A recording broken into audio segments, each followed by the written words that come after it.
दम तोड़ती कांग्रेस पार्टी को ऑक्सीजन देने के लिए कन्याकुमारी से कश्मीर तक भारत जोड़ो यात्रा करने वाले राहुल गांधी अब सांसद भी नहीं रहे हैं। शुक्रवार को लोकसभा सचिवालय ने उनकी सदस्यता समाप्त करने का नोटिस चस्पा कर दिया।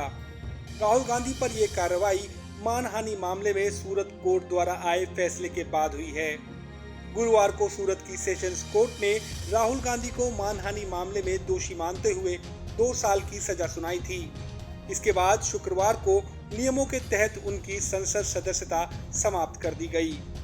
लोकतांत्रिक राजनीति में अब राहुल गांधी के सियासी भविष्य पर गहरा अंधेरा छाता दिखाई दे रहा है, क्योंकि साल 2019 लोकसभा चुनाव में ही राहुल गांधी अपने गढ़ अमेठी से चुनाव हार गए थे।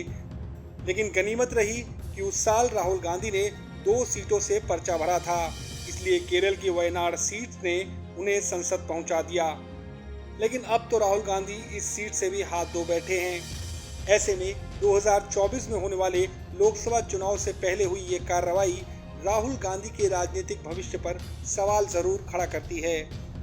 आपको बता दें कि राहुल गांधी 3 बार अमेठी से सांसद रहे हैं, लेकिन 2019 के लोकसभा चुनाव में वो बीजेपी की स्मृति ईरानी से पटखनी खा गए। जानकार तो ये भी बताते हैं कि राहुल की पार्टी को भी अमेठी से उनकी जीत का ज्यादा भरोसा नहीं था। यही वजह थी कि पार्टी ने उनके लिए केरल से वयनाड जैसी एक सेफ सीट को चुना। राहुल इस सीट पर 4 लाख से ज्यादा वोटों से जीते, लेकिन अब लगता है कि राहुल के सियासी करियर पर ग्रहण लग गया है, क्योंकि सूरत की सेशंस कोर्ट ने मोदी सरनेम वाले मामले में उन्हें 2 साल की सजा सुनाई है। जनप्रतिनिधि अधिनियम की धारा 8(3) के तहत किसी भी अपराध के लिए दोषी ठहराए जाने वाले व्यक्ति को कम से कम 2 साल की सजा सुनाए जाने पर सजा की तारीख से अयोग्य घोषित किया जाएगा। इसके अलावा व्यक्ति अपनी सजा काटने के 6 साल बाद की अवधि तक चुनाव नहीं लड़ सकता। अगर राहुल गांधी को हाई कोर्ट से भी राहत नहीं मिलती है तो वो 8 साल के लिए चुनाव नहीं लड़ पाएंगे। राहुल गांधी की सदस्यता रद्द होने के बाद वयनाड की सीट खाली हो गई है। वहां अभी उपचुनाव होंगे, लेकिन वे नियम के तहत अगले साल होने वाले लोकसभा चुनाव नहीं लड़ सकते। आपको बता दें कि राहुल गांधी इस साल जून में 53 साल के हो जाएंगे। राजनीति के जानकारों की माने तो राहुल 2014 से ही राजनीति में अपनी जगह बनाने की कोशिश में जुटे हैं, लेकिन भारतीय राजनीति में जो प्रभाव इंदिरा गांधी, राजीव गांधी या कहें सोनिया गांधी का रहा, वैसी छवि राहुल नहीं बना पाए।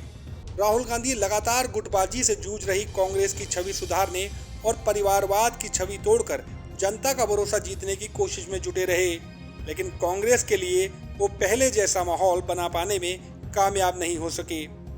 ऐसे में अगर राहुल गांधी को हाई कोर्ट से भी कोई राहत नहीं मिलती है तो वो 8 साल तक कोई चुनाव नहीं लड़ पाएंगे।